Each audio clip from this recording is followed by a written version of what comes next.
সম্মানিত সুধী, আর final round আমরা জেলা পর্যায় থেকে শুরু করে যে প্রোগ্রামগুলো হচ্ছে, এই প্রোগ্রামগুলো বাস্তবায়ন করতে গিয়ে জাজ হিসেবে ছিলেন, কিন্তু তাদেরকে যদি কেন্দ্রীয়ভাবে বিশ্ববিদ্যালয়ের এই সীমিত পরিসরে আমরা কার্যক্রম পরিচালনা করা রিয়েলি কষ্টকর হয়ে যাচ্ছে। মহোদয় এবং আমার সামনে আসসালামু আলাইকুম। জাতীয় বিশ্ববিদ্যালয় আমরা আসার পরে আয়োজিত জাতীয় পর্যায়ে আন্তঃকলেজ সাংস্কৃতিক ও বিকল্প সভাপতি প্রফেসর ডক্টর এস রহমানুল্লাহ, জাতীয় বিশ্ববিদ্যালয়ের বিভিন্ন দপ্তরের ডিরেক্টর, ডিন, এই কারণেই আনন্দিত এবং গর্বিত, কারণ তিনি এই মুহূর্তে আমাদের সরকারের বর্তমানে দায়িত্বটা যথার্থই হয়েছে ওনার জন্য।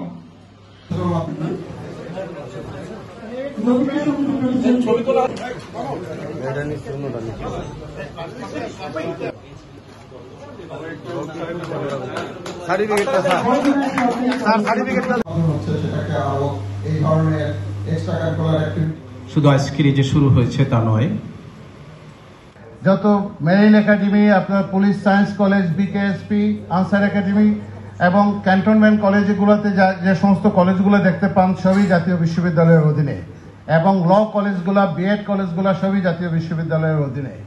আমাদের এখানে আমরা জয়েন করার পরে আমরা দেখতে পেলাম জাতীয় বিশ্ববিদ্যালয় একটা সিঙ্গেল বিশ্ববিদ্যালয় হিসেবে দেশের 70% শিক্ষা ব্যবস্থা নিয়ন্ত্রণ করে। আমরা গত বছরের জুলাই আগস্টে আরেকবার ফিল করেছি, আমরা প্রত্যেকেই জীবনের পথে চলতে চলতে নিজের একটা স্বার্থ হয়ে গেছে, কোনো না কোনো বিষয়ে স্বার্থ হয়ে গেছে।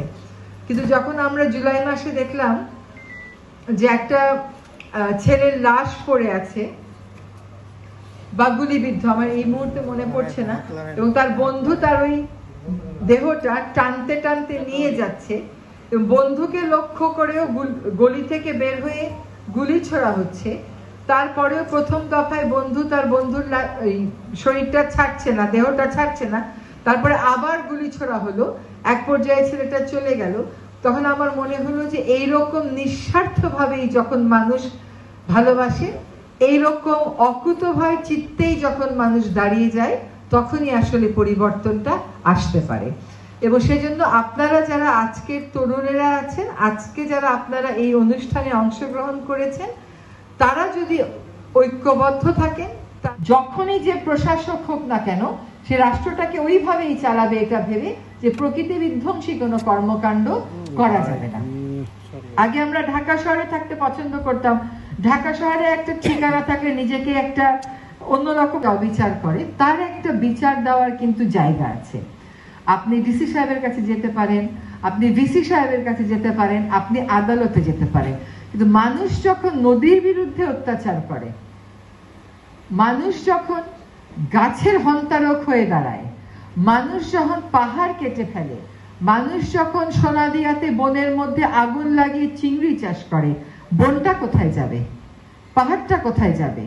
নদীটা কোথায় যাবে? বন্য প্রাণীটা কোথায় যাবে? আপনি এই জন্য আশরাফুল মখলুকাত হন নাই যে আপনি আপনার স্বার্থই কেবল দেখবেন। আপনি এই জন্যই আশরাফুল মখলুকাত হয়েছেন যে কাজটা অন্য জীবন্ত সত্তাগুলো করতে পারে না, সেই কাজটা আপনি করতে পারেন, সেই দায়িত্বটা আপনার উপরে দেয়া হয়েছে, এবং এই জন্যই আপনাকে সৃষ্টির সেরা বলা হচ্ছে। তো আমরা সৃষ্টির সেরা হিসেবে কাজ করব। আমাদের সংস্কৃতিতে যত পরিবেশের বিষয় আছে, যত প্রকৃতির বিষয় আছে, সেটা আমরা বেশি করে চর্চা করব। আমরা আমাদের মূল্যবোধের জায়গা আমাদের বিতর্কের মাধ্যমে প্রকাশ করব এবং শানিত করে তুলব।